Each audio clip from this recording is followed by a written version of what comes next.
ये सब में रीडेवलपमेंट ही ऐसा एक ट्रांजैक्शन है जिसमें बहुत बड़ा गैप है। आपके पास एक डेवलपर है जो शायद साल में ऐसे 2, 3 या 4 ट्रांजैक्शन करता है, और उसका जो अपोजिट पार्टी है सोसाइटी, जो 30 या 40 साल में एक बार ये ट्रांजैक्शन में आते हैं। तो वही तो है जो रेंट देने वाला है, वही तो है जो नया घर देने वाला है। अगर मैं सोसाइटी मेंबर हूँ और मेरे लिए कुछ डेवलपर ने गलत सलत कर दिया है, तो I can not go and knock the doors of RERA court. मेरे लिए वो अपॉर्चुनिटी नहीं है। उसी को चलते आज के डेट में बॉम्बे हाई कोर्ट में every day society matters file होते हैं, जिसमें सोसाइटी का कंप्लेंट्स बहुत कॉमन रहता है कि काम रुक गया है, डेवलपर भाड़ा नहीं दे रहा है, डेवलपर ने प्लान चेंज कर दिया है, डेवलपर ने कमर्शियल चालू कर दिया। What is redevelopment and when it is needed?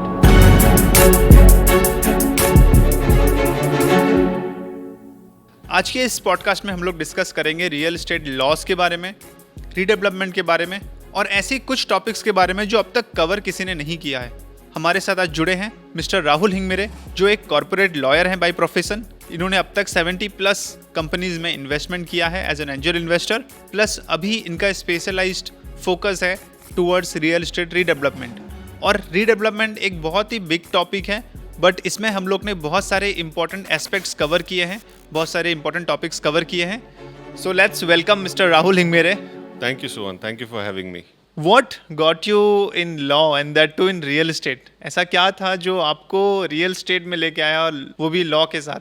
सुवन, हमारी एक एजुकेशन सोसाइटी है जिसमें my mother doctor Hemlata Bapurao Patil and my wife Supriya Shetty, वो मैनेज करते बहुत सारे एक्टिविटीज़। उस एजुकेशन सोसाइटी में जब मैं 12th स्टैंडर्ड में था, तब कुछ ऐसे अनवारंटेड लीगल केसेस आए जिसकी वजह से हमें कोई लॉयर्स को एंगेज करना पड़ा। और वो समय में थोड़ा मॉनिटर और ऑब्जर्वेशन मोड में था, एंड तब मुझे समझा कि एज ए लॉयर प्रोफेशन बहुत एक इम्पॉर्टेंट पार्ट है अपनी सोसाइटी का, जहाँ पे भले ही law, rules, regulations, book, notifications के फॉर्म में अवेलेबल है, फिर भी किसी को वो एक्सप्लेन करने की ज़रूरत पड़ती है टू ऑल स्टेक होल्डर्स जो भी उस सिनारियोज में इन्वॉल्व है। वहाँ से मुझे एक अलग लेवल का अट्रैक्शन और इंटरेस्ट डेवलप हो गया लीगल प्रैक्टिस की तरफ।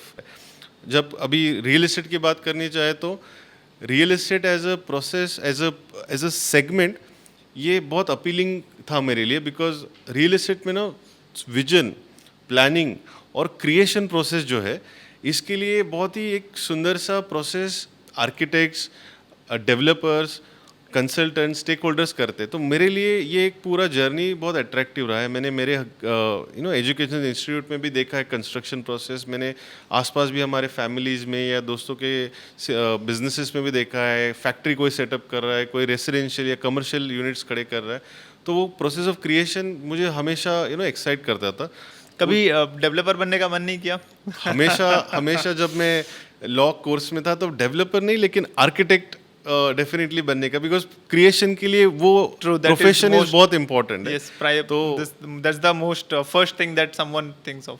Correct, without architects approval, even BMC और government will not believe on developers plan. So architect is an integral part of process. तो वो आर्किटेक्चर फील्ड से मैं बहुत अट्रैक्टेड था, लेकिन मैथ्स में मैं उतना सॉलिड और पक्का नहीं निकला, इसलिए मुझे लगा आर्किटेक्चर कोर्स शायद परस्यू करना मेरे लिए थोड़ा टफ होगा और शायद मेरे बिल्डिंग्स टिक ना पाए अगर मैं डिज़ाइन कर दूं।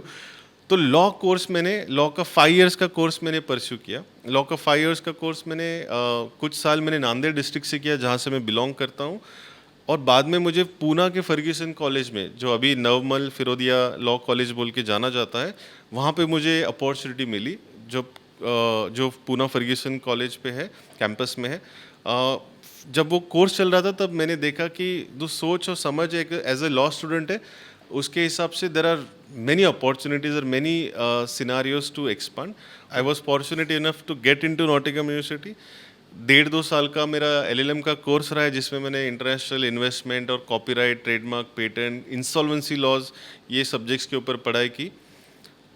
पूना से नॉटिंघम भागने का एक रीज़न ये था कि मुझे बॉम्बे बिल्कुल नहीं आना था। मेरे 1-2 एक्सपीरियंसेस बॉम्बे के ऐसे थे जिसकी वजह से आई हेटेड मुंबई। क्राउड में I don't know, peak hours में घुसा था लोकल में कभी, लेकिन I can imagine someone denies to go to London for the crowd, how could he stay in Bombay. So Bombay मेरे लिए बहुत बहुत ही खतरनाक एक्सपीरियंस रहा है शुरू के दिनों में, मेरे कॉलेज दिनों में। बट एलएलएम करते समय जो समझ आई कि Mumbai as a place, Bombay as a city bring so many opportunities, तब मैंने करियर मेरा मुंबई में चालू करने का डिसीजन लिया after checking, discussing with my family, my seniors. और वहीं पे मेरा फर्स्ट लॉ फर्म में एंट्री हुआ, जैकर एंड पार्टनर्स में। बाय द वे, मेरा नॉटिंघम से जो शिफ्ट हुआ मुंबई में, वो इतना ड्रामेटिक था मेरे लिए।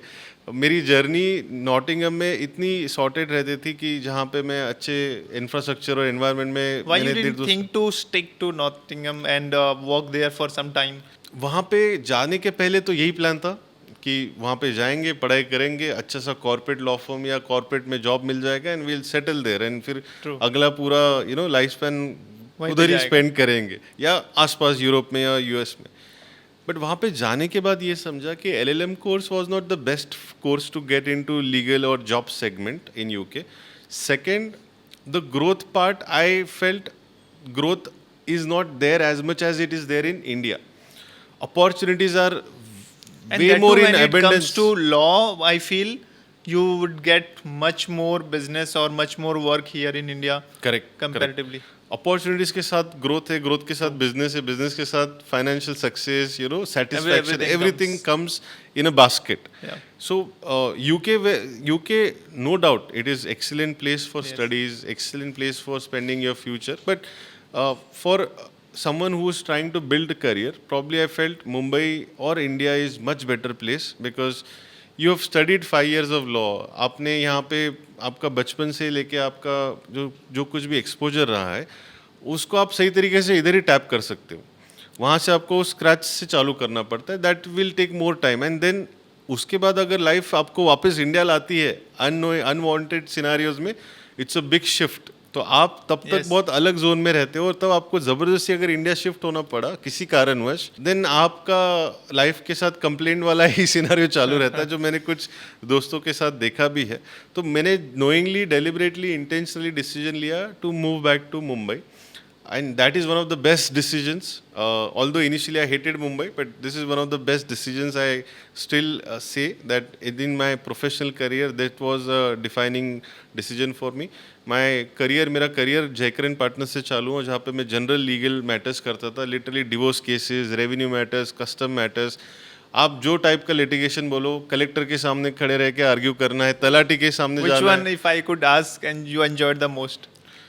हमारे पास मल्टीपल लिटिगेशन थे, बट वो समय एक विंड टरबाइन की कंपनी हुआ करती थी, एनरकॉन, जो सिजलॉन की बड़ी कॉम्पिटिटर्स थी. तो एनरकॉन के मैटर्स करते समय I got to learn a lot, because मैं तब कलेक्टर लेवल से हाई कोर्ट तक के सब लेवल के डिस्प्यूट्स मैंने ऑब्जर्व किए हैं, अपीयर हुआ हूँ, सर को सपोर्ट किया है उसमें. एंड वो एक ऐसा सेगमेंट था जिसके बारे में मैंने कभी सोचा नहीं था कि मैं विंड एनर्जी और एनर्जी सेक्टर में मुझे लिटिगेशन का काम करने मिलेगा, that too in early stage of my career. So that was one of the most Challenging, I believe. challenging, insightful, learning, as well as unexpected segment of work that I got to do. One lesson from your early career that still sticks to you. मैंने बहुत सारे lawyers को देखा है कि they jump to giving advice very quickly. तो सामने वाला क्लाइंट कंप्लीट भी नहीं करता है उसका फैक्चुअल नरेशन, उसके पहले हम रोक रोक के उसको बताना चालू करते हैं, आपको ये करना चाहिए, आपने ये करना चाहिए था. तो मेरे सीनियर्स ने मुझे बहुत अच्छे से ये समझाया और दिखाया भी है इन एक्शन. कोई भी प्रोफेशन रहो, you need to be a very good listener. और मैंने ये अडॉप्ट किया है बहुत अर्ली टाइम से. आधा सॉल्यूशन तो क्लाइंट के प्रॉब्लम डिस्क्रिप्शन में मिल जाता है. Yes, which a lot of people actually avoid. I mean, कुछ पार्ट कहीं ना कहीं छूट जाता है if you don't listen well. सामने वाले को जो एक्सप्लेन करने के बाद जो सेटिस्फेक्शन मिलता है कि हाँ मैंने मेरा पूरा प्रॉब्लम बताया है, उसके बाद वो सुनने के लिए रेडी होता है. तो बहुत बार आपको वो भी कंप्लीट करने देना चाहिए एज अ प्रोसेस. मेरे इधर क्लाइंट्स अलग अलग फील्ड से आते हैं, अलग अलग सेगमेंट से आते हैं, बट सबके लिए कॉमन पैटर्न यही है. Unless until you don't allow them to explain their scenario, their factual और their legal trouble clearly, they will not be at ease to listen to you. Okay. और ज़रूरी नहीं कि हर केस में आपको लीगल ज्ञान ही देना चालू करना है. आप पहले समझ लो, फिर शायद आप उनको बताओ कि आपने क्या समझा है उनके डिस्क्रिप्शन के बाद, एंड प्रॉबेबली देन आपको लीगल सोल्यूशन देना चालू करना चाहिए. Then it goes well. That is my biggest learning since beginning. Whom do you consider as your ideal leader and why? Ideal leader definition wise जाएंगे तो any leader who first put the suggestions that he gives to his followers in his own action. कोई भी leader जो खुद पहले उसको implement करे, कोई भी उसके चैलेंजेस को गो थ्रू करे, लिव थ्रू करे, and then as a tested phenomenon और टेस्टेड सिनारियोज को इम्प्लीमेंट करने लगा है, that person I personally feel as a good leader. Examples के तौर पे देखा जाए तो हमारे फील्ड में we have very strong legal minds. मेरे खुद के जो एक सीनियर रह चुके हैं Dinesh Pednekar sir, he is partner in Economic Law Practice. I find him is the best leader because no biasness, very fair, and he was very transparent in his thought process as well as his level of satisfaction, whether he was liking your work or not. So he was very clear. That is also one of the most important quality of leader, I believe, so that the follower or the person who is assisting you gets absolute clarity. No mincing of words, no sugar coating things. That is something that I liked, and I tried my best to follow that approach also. So as a leader, if you make things transparent and clear to your subordinates, I think that's what they require. And if you put those things in action rather than just telling them, then you can actually get most out of your team. So मेरे लिए that becomes as an ideal way to go about leadership. What are the things you really don't like about the lawyers or advocates? I mean, is there anything that people should know about? एक चीज़ जो मुझे कभी अच्छी नहीं लगी है profession के बारे में, some of the times हम बहुत रिजर्व रहते हैं. We feel reserved in the sense हम ये एक्सपेक्ट करते हैं कि जिसको प्रॉब्लम या तकलीफ है वो मेरे पास ही आए. अच्छा. जब तक मुझे वो अटमोस्ट रिस्पेक्ट या मुझे वो सामने से क्लाइंट की तरफ से सब चीज़ों को सही से प्लेस नहीं किया गया हो, फैक्चुअल डॉक्यूमेंट, तब तक मैं मेरा कोई भी एक भी % का शेयरिंग ना करूँ या ओपिनियन ना शेयर करूँ.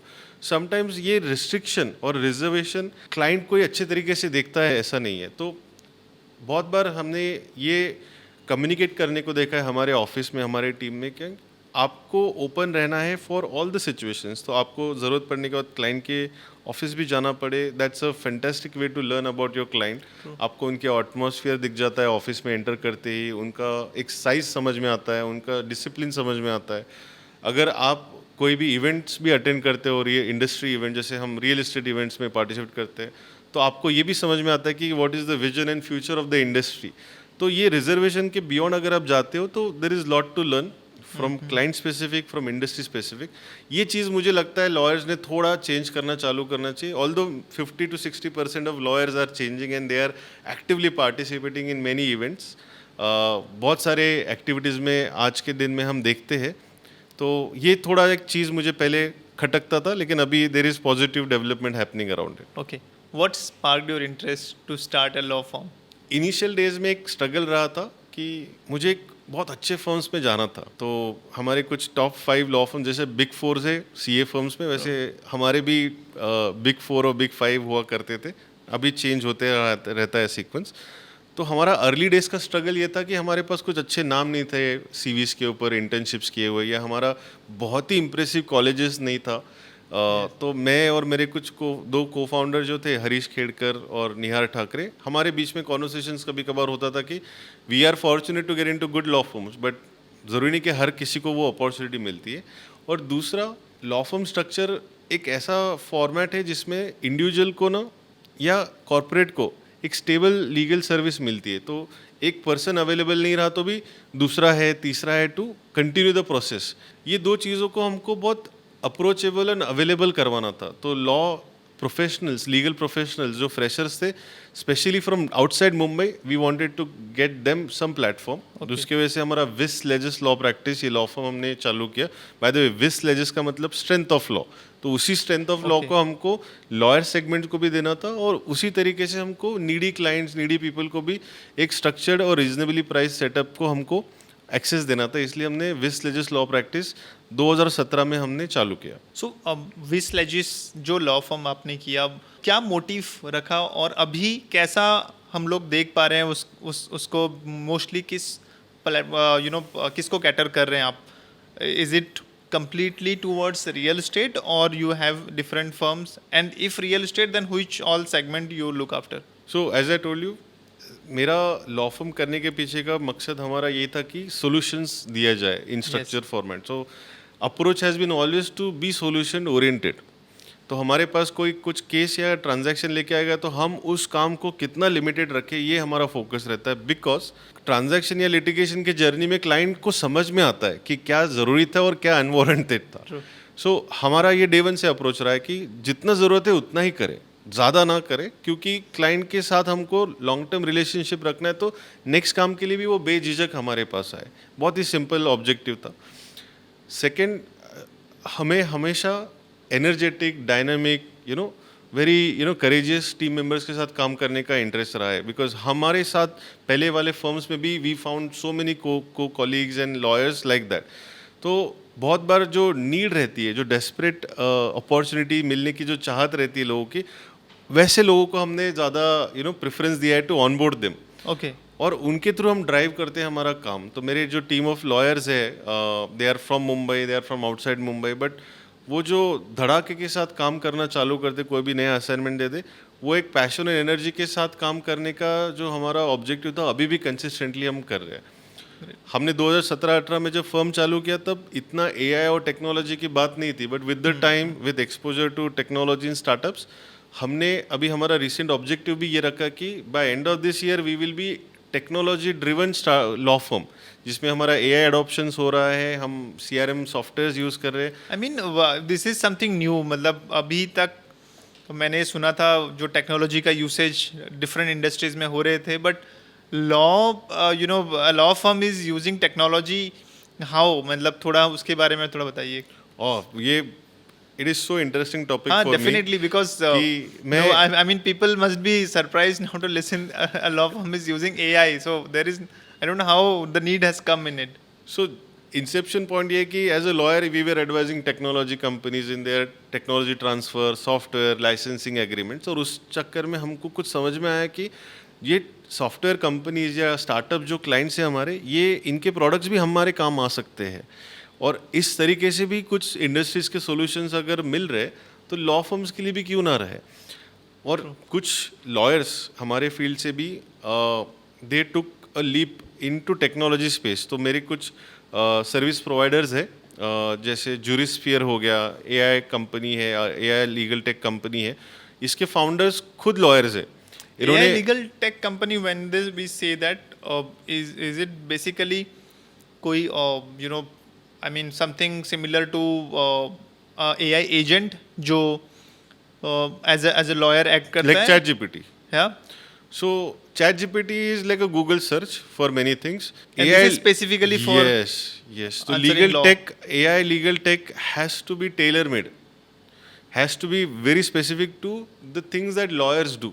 तो Okay. हमारे इसमें जो एक रिपीटेटिव टास्क जो लॉयर्स करते हैं बिफोर और ड्यूरिंग केस पेपर्स और ट्रांजैक्शन, उसको जितने से अच्छे से सोफिस्टिकेटेड तरीके से ऑटोमेट कर पाए या उसका ड्यूरेशन कट शॉर्ट कर पाए, उसके लिए जो सोल्यूशन है वो लीगल टेक सॉल्यूशंस, ऐसा मेरा मानना है. जो हम लीगल टेक सॉल्यूशंस अडॉप्ट करते हैं या कर चुके हैं, उसमें हमारे जो रूटीन टास्क है उसको हम ऑटोमेट कर सकते हैं. जैसा किस हिसाब से ट्रांसलेशंस करना है डॉक्यूमेंट्स का, अगर मैन्युअली करते जाए तो it takes 1 week 2 weeks to get that document, उसमें भी बैठ के करेक्शंस करने. बट अगर मेरे पास एक एआई टेक है जिसमें डॉक्यूमेंट अपलोड करूँ और मुझे 95% एक्यूरेसी के साथ मुझे अगले 3 मिनट में वो डाउनलोड दे दे, ये मेरे लिए बहुत अच्छी चीज़ है. Yes, मेरा yes. बहुत टाइम बचेगा, मेरे क्लाइंट के लिए जल्दी ज़्यादा सर्विसेज मिलना चालू हो जाएगा. सिमिलर टू दैट रिसर्च रहते हैं आज के रेट में. ऑलरेडी लीगल टेक प्लेटफॉर्म्स है, मनुपात्रा, एसएससीओ ऑनलाइन, जिसमें हम केस नंबर जब सिनारियो डालते हैं और उस हिसाब से जजमेंट्स आ जाते हैं. पुराने ज़माने में बुक्स रहते थे और बुक्स में आपको एक एक पन्ना पलट के देखना पड़ता था. आज के डेट में टेक्स आ गए, लीगल टेक आ गए, जिसमें आप सिर्फ समरी डालो या पार्टिस का नाम डालो या सब्जेक्ट डालो, आपको उसके लिए 500, 1000, 200, 300 केसेस दिख जाएंगे.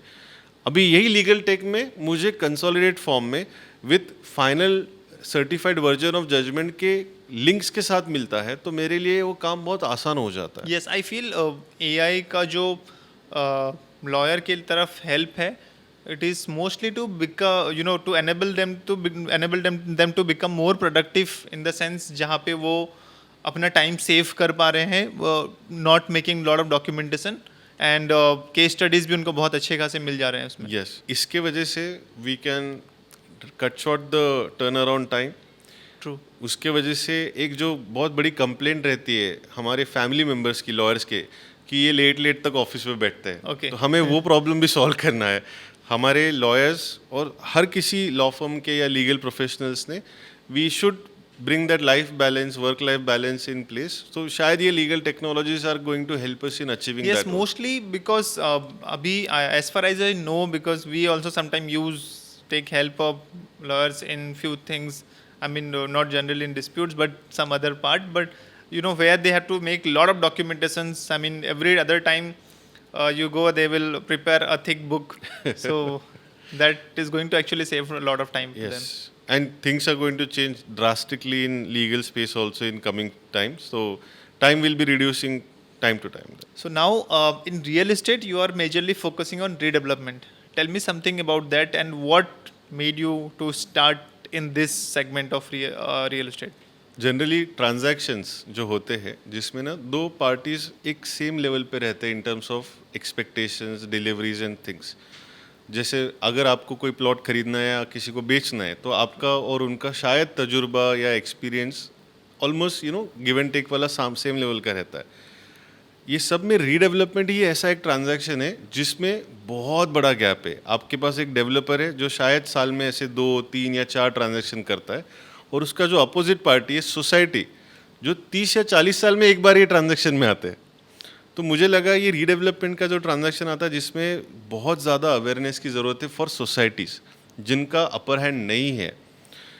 और उसी को चलते आज के रेट में बॉम्बे हाई कोर्ट में every day society matters file होते हैं, जिसमें सोसाइटी का कंप्लेंट्स बहुत कॉमन रहता है कि काम रुक गया है, डेवलपर भाड़ा नहीं दे रहा है, डेवलपर ने प्लान चेंज कर दिया है, डेवलपर ने कमर्शियल चालू कर दिया. तो बहुत सारे टिपिकल प्रॉब्लम्स है जिसको लेके वी फेल कि जब डिस्प्यूट सिनारियो आता है तब कोर्ट की मदद लगती है.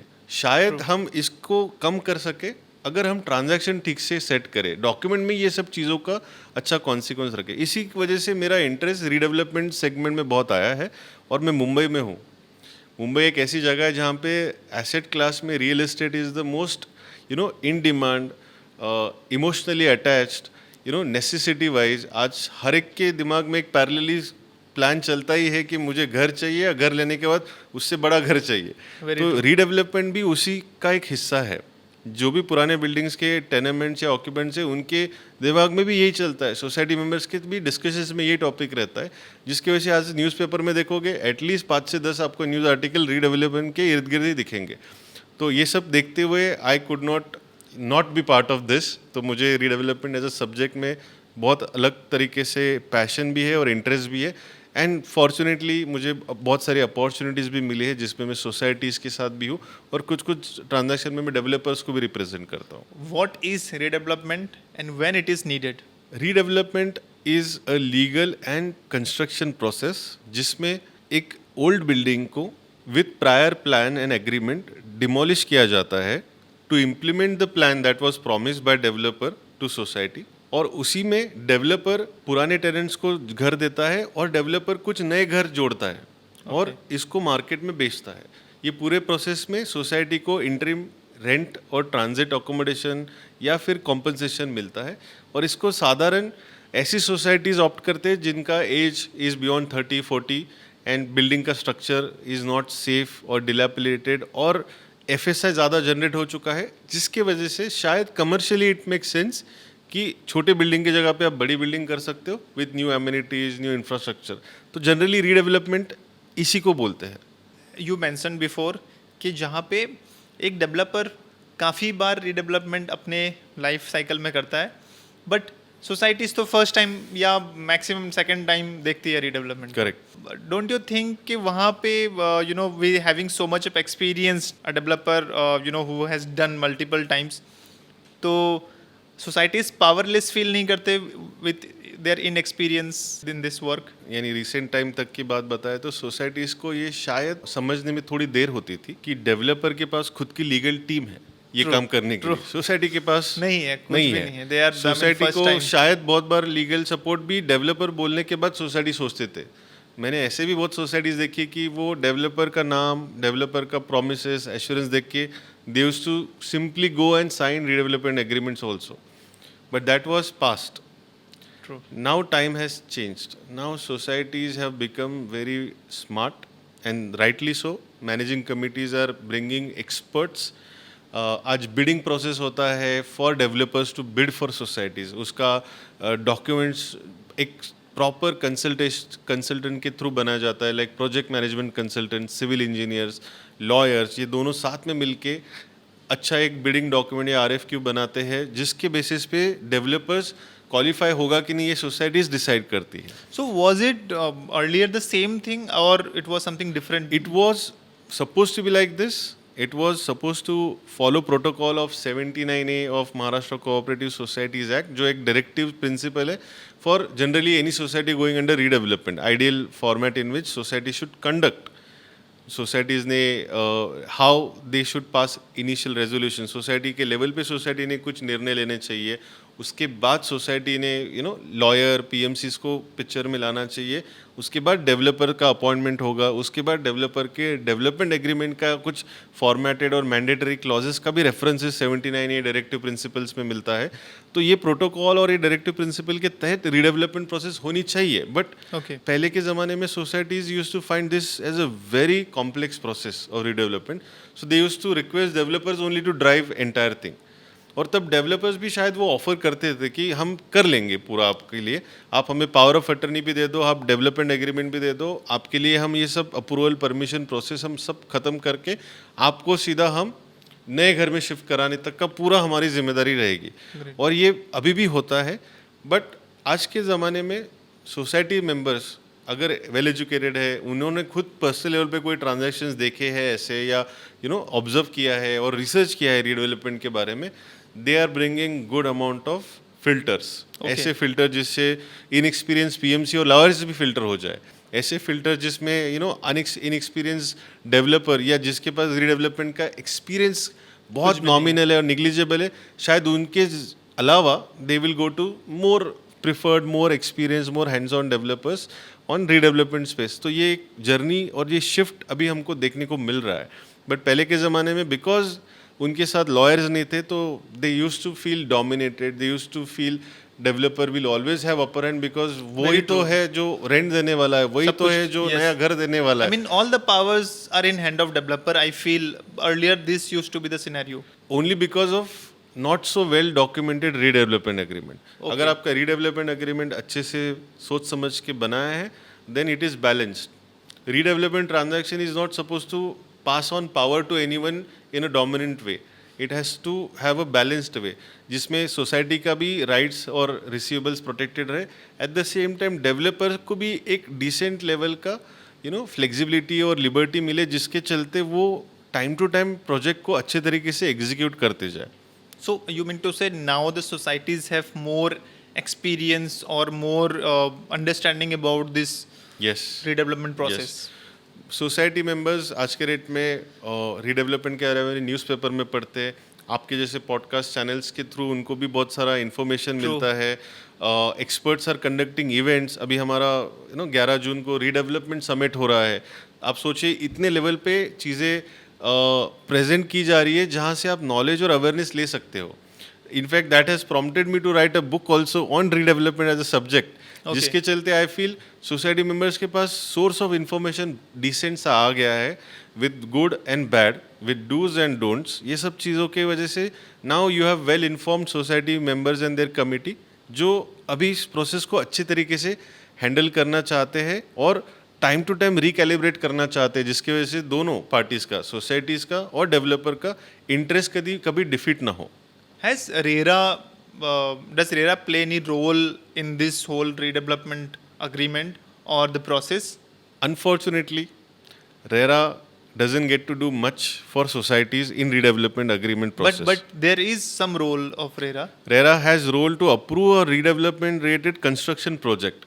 जिसमें डेवलपर वो प्रोजेक्ट प्रपोज करता है जिसके लिए IOD-CC लेता है, उसके बाद वो रेरा रजिस्ट्रेशन के लिए जाता है, तो RERA has to look at, RERA authorities have to look at whether the project is within the framework of RERA Act and corporation laws or not, whether all permissions are secured or not before RERA registration coming in, and after that only project can be sold into the market for free sale buyers. Okay, तो वो तो इस segment में deal कर रहा है हाँ, तो RERA but compliance and free sale market के कंप्लायंसेस और rights and responsibilities of allottees इसके लिए रह रहा है. अगर मैं सोसाइटी मेंबर हूँ और मेरे लिए कुछ डेवलपर ने गलत सलत कर दिया है, तो I can not go and knock the doors of RERA court. मेरे लिए वो अपॉर्चुनिटी नहीं है. I have to look into my document. मेरे रीडेवलपमेंट एग्रीमेंट में आर्बिट्रेशन है या मुझे सिविल कोर्ट जाना पड़ता है टू करेक्ट द इनकरेक्शंस और correct the errors that developer is committing. RERA मेरे लिए अभी तक खुला नहीं है effectively as a society member who has given his own building for redevelopment. Okay, so for the society, so RERA का ज़्यादा बड़ा रोल नहीं है इसमें, but for the people who are purchasing in that, the outside people, Yes. Buyers, for them RERA is there. So there to is protect their one side of interest. RERA which is looking into compliance right from inception of the project till getting that completion with time frame registrations or expiry of registration. And the second segment of RERA is redressal forum. Okay. जहाँ पे अगर आप एक flat खरीदते हो किसी के एक प्रोजेक्ट में और वो आपको टाइमली पोजीशन नहीं दे रहा है, you can go to RERA redressal forum, grievance redressal forum. वहाँ पे आप कंप्लेंट फाइल करके एक तो रिफंड मांग सकते हो पूरे पैसे का बोलते हुए कि given time line for possession as passed, या आप कॉम्पनसेशन मांग सकते हो डीले के लिए. उसके लिए रेरा का रिड्रेसल फोरम काम करता है. बट आपको सोसाइटी मेंबर के लिए वो रिड्रेसल फोरम अवेलेबल नहीं है. सोसाइटी मेंबर्स के लिए या रीडेवलपमेंट कमेटी के लिए या society as a party in redevelopment process, RERA is not entertaining them. They have to invoke either arbitration agreement clause or they have to go to civil court, depending on how the document is structured. अभी at this point redevelopment में ऐसे क्या points societies को देखनी चाहिए जिससे वो एक कोई डेवलपर के ट्रैप में ना आए? रीडेवलपमेंट एग्रीमेंट जो एक फाउंडेशन है between relationship of society end developer, एक वो नाता जोड़ने वाला है अगले 3, 4 या 5 साल के लिए, डिपेंडिंग कितना बड़ा आपका सोसाइटी का प्रोजेक्ट है रीडेवलपमेंट का. उसमें सोसाइटी मेंबर्स जनरली उनको जो चाहिए आफ्टर कंस्ट्रक्शन ऑफ बिल्डिंग जो एरिया आना चाहिए वो एकदम अच्छे से एक्सप्लिसिटली डिस्क्राइब करके ले. उनको इन बिटवीन पीरियड में जो ट्रांजिट अकोमोडेशन का अरेंजमेंट या फिर ट्रांजिट अकोमोडेशन पर्टेनिंग कॉम्पनसेशन का नंबर अमाउंट अच्छे से क्लियरली लिख के ले और उस पैसे को एडवांस में कलेक्ट करके रखें, नॉट एवरी मंथ. इसके साथ साथ फ्यूचर में अगर FSI बढ़ रहा है तो उसके लिए क्या ट्रीटमेंट रहेगी, कौन कितना शेयर करेगा, इसके ऊपर एक क्लैरिटी वाला क्लॉज रखे. फिर टर्मिनेशन, अगर डेवलपर के साथ कुछ अनफॉर्चुनेटली इंसॉल्वेंसी होती है या डेवलपर कंपनी इनकैपेबल होती है, तो टर्मिनेशन का इम्पैक्ट और इफेक्ट क्या रहे ये भी लिखे. सिर्फ हम टर्मिनेट कर सकते हैं ये बोल के कहानी खत्म नहीं होती है. उसके आगे क्या होगा, कॉन्सिक्वेंसेस ऑफ टर्मिनेशन, वो भी आपको ठीक से लिखवाना पड़ेगा. सेकेंड, डेवलपर के साथ बहुत बार सोसाइटीज़ ना हेजिटेट करती है ये डिस्कशन करने के लिए कि अगर आपसे ये प्रोजेक्ट टाइमली ख़त्म नहीं हो रहा है तो हमारे राइट्स क्या रहेंगे जिससे हम आपको कंपल्सरीली एग्जिट करवाए. ये चीज़ों के ऊपर सोसाइटी को वर्क करना चाहिए. उसके लिए उनके पास लीगल और प्रोफेशनल कंसल्टेंट का टीम हो जिसमें सोसाइटी को भी ठीक से इसमें मार्गदर्शन मिले कि अगर डिले बियॉन्ड XYZ पीरियड हो गया है या अगर डिले इन पेइंग कॉम्पनसेशन हो गया है या डेवलपर किसी तरीके से कोई डेविएशन ले रहा है जो एक्सेप्टेबल नहीं है सोसाइटी को, तो उस सिनारियोज में कैसा फोर्स्ड एग्जिट भी लगा सके डेवलपर के ऊपर. ये कुछ ऐसे एलिमेंट्स है रीडेवलपमेंट एग्रीमेंट के जो सोसाइटी मेंबर्स ने बहुत सीरियसली लेने चाहिए और उसको in absolute clarity redevelopment agreement में लिखवा लेना चाहिए. तो वो होता है तो डेवलपर और सोसाइटी के बीच में का रिलेशनशिप प्रोटेक्ट होता है. हाँ, प्रोटेक्ट रहेगा और इंटरेस्ट प्रोटेक्ट रहेगा सोसाइटी का. आपने बताया कि yes, it's a very good point that you told कि कभी कभी डेवलपर वैनिश हो सकता है. There are chances that for any reason, incapability और insolvency, lot of things you mentioned. So उस टाइम पे आप बताइए कि क्या एक रेसिडेंट को या सोसाइटी को करना चाहिए और क्या क्लॉजेस उसमें यूजुअली 1-2 क्लॉजेस हम लोग एज ए सोसाइटी रख सकते हैं.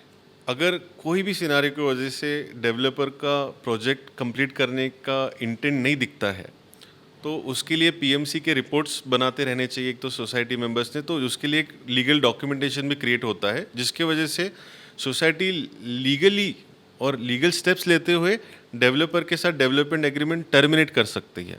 But intent is something I feel जो आपको 80% प्रोजेक्ट कंप्लीशन तक नहीं पता चलता है. You cannot really guess someone's intent.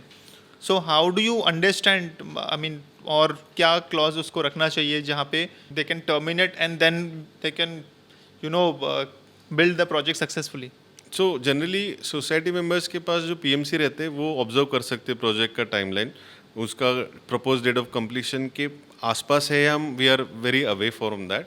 Second, solvency of developer also.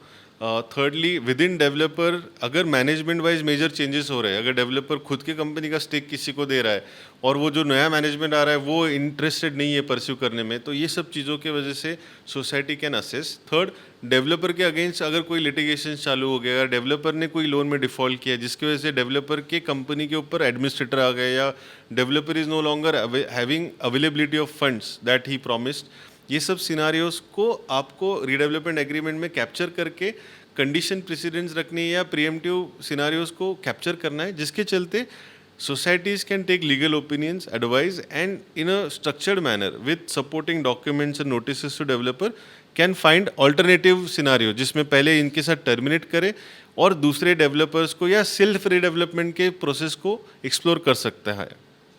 But again, there is one more point I would like to mention because एक तो I mean, midpoint Venice होना, that's a last thing I would say someone would think of. Any developer would think of because he has to protect his own brand image in the market. But developers sometimes do something like delaying the project maybe to arm twist the Yes, people. yes. So just to understand what society can do at that same time, वो भी थोड़ा बताइए. So दो चीज़ें हैं, हमें पहले why समझना है, why there is a delay, and as much as possible society members should get to the depth of it. सिर्फ वो जानबूझ के डिले करके ये कंक्लूजन पे रुकना is not right thing, Yes. Because there are always reasons for why developer would delay the project. Because आपने जैसे सही तरीके से बताया कि डेवलपर का ब्रांड है, Yes. That is at stake. Developer की इनिशियल इन्वेस्टमेंट भी तो है, Yes. उसने कुछ तो Yes. पैसा Yes. Permission He is approvals के always लिए, at stake. तो his money and his meter is also running, उनके भी ऑब्लिगेशंस फिर भी चलते हैं. तो हमें समझना है कि डेवलपर किस कारणवश आगे नहीं बढ़ रहा है, तो उसके लिए डेवलपर के साथ मीटिंग्स करनी ज़रूरी है. उसके लिए जो डेवलपर से रिस्पॉन्स आता है उसको वेरीफाइंग डॉक्यूमेंट्स फैक्ट्स है कि नहीं समझने की ज़रूरी है. सम ऑफ द टाइम्स डेवलपर्स बोलते हैं कि एफएसआई नॉर्म चेंज होने वाला है तो शायद हमें नया एफएसआई मिलेगा, शायद नए डीपी प्लान से कुछ प्लॉट कटिंग हो रही है जिसकी वजह से मुझे शायद अभी ये प्रोजेक्ट कंप्लीट करते समय मेरे प्लिंथ एरिया कम हो सकता है. बहुत सारे टेक्निकल रीजंस भी जेन्युइनली डेवलपर को रोक सकते हैं. समटाइम्स डेवलपर्स के पास इंटरनल डिस्प्यूट भी चालू हो सकते हैं जहाँ पे 3 पार्टनर्स के बीच में कुछ कॉन्फ्लिक्ट आ गया जिसकी वजह से they are suspending their project related work everywhere. Sometimes they are dragged into some government, tax, GST, all sorts of problems also where they are now restricted in creating new third party rights, जिसकी वजह से उनके नए जो flats बन रहे हैं वो बेच ना पाए वो, तो वो सब सिनारियोस को असेस करना ज़रूरी है. हमने हमेशा सोसाइटी मेंबर्स को एडवाइस की है, नेवर जंप टू कंक्लूजन कि डेवलपर का डिले मतलब उसको टर्मिनेट कर दो. Get behind the why, understand probably that will also be an opportunity for societies to increase the receivables. शायद उस समय आपको रीनिगोशिएट टर्म्स करने का एक अपॉर्चुनिटी मिले. अगर नया प्लान या नए एफएसआई नॉर्म्स की वजह से नया एफएसआई आ रहा है तो ये अपॉर्चुनिटी सोसाइटी ने पॉजिटिवली देखते हुए रीनिगोशिएट करना चाहिए उनके रेंटल्स को भी और उनके रिसीवेबल एरिया को भी या कॉर्पस को भी. तो ये सब सिनारियोस को बहुत प्रैक्टिकली देखना चाहिए without having emotional angle attach to it, जो अनफॉर्चुनेटली बहुत बार सोसाइटी मेंबर्स इमोशनली होके जाते हैं. यूजुअली जब एक रीडेवलपमेंट का प्लान प्रपोज हो जाता है, usually I have seen either they transit accommodate as you told or they pay the rent. So which is more beneficial for any society member to opt? आपका जो current building और size और the nature of tenants, उसके ऊपर ये question depend करता है। बहुत बार एसआरए प्रोजेक्ट्स या स्लम रिहैबिलिटेशन में डेवलपर्स को ट्रांजिट अकोमोडेशन अरेंज करके देना ज़्यादा रेलेवेंट लगता है, बिकॉज स्लम्स ड्वेलर्स को अगर आप उनकी जगह खाली कराओगे और उनको बोलो कि हम रेंट देंगे और आप दूसरी जगह पे रेंट पे लो, they will never do that. Most of them will again set up slum somewhere else. So objective of clearing slum is never getting achieved. Okay. तो वो सिनारियोज में ट्रांजिट अकोमोडेशन डेवलपर ने देना becomes a mandatory requirement. But जब दूसरे types of plots का redevelopment होता है, वहाँ पे developer sometimes, very rarely nowadays they are offering transit accommodation. They prefer to give a fixed rental arrangement because transit accommodation का management itself becomes a task. उसका भी मेंटेनेंस बिकम्स अ टास्क, जो आज के समय developers may not want to take as an additional burden. So आपके साथ वो year 1, year 2, year 3, year 4, year 5 का एक रेंटल कॉर्पस अरेंजमेंट फिक्स करते हैं उस एरिया के हिसाब से। जहाँ पे टेनेंट रह रहा था उसी एरिया का जो रेंटल रेट रहेगा, उसी एरिया में उसको रीहाउस करने का अरेंजमेंट हो सके, ऐसे रेंट को वो एग्री करते हैं। ब्रोकरेज भी मिलता है, और डिस्प्लेसमेंट जो जाते समय सामान लेके जाना, आते समय लाना, उसका भी चार्जेस डेवलपर्स देते हैं। It is all about how well you negotiate the terms and get the thing documented in your redevelopment agreement. But again, if you see which one would be more beneficial for the society? I mean, slum redevelopment is very different topic because वहाँ पे तो transit is the most efficient way to get people moved. But when it comes to society redevelopment, what happens there, which is benefiting more to the society members? With clarity, taking rental makes more sense. Why? I mean, because the tenant has liberty to choose the size of accommodation he would prefer to go for. He can be very well around the same area where the construction is taking place. Does developer have to pay the rent according to that locality? Yes, same locality? Yes, that's the metrics or parameters generally followed. If I am staying in Bandra and if my building is going under redevelopment in Bandra, then as a tenant I would not like to take any other rent than Bandra locality pertaining thing. Similarly, वो rent plus उसका appreciation या escalation भी consider किया जाता है, जिसकी वजह से not just for current rent but also अगले 4-5 सालों का जो एस्केलेशन रहेगा वो भी कंसिडर करके अरेंज करवाना is the best way to go about.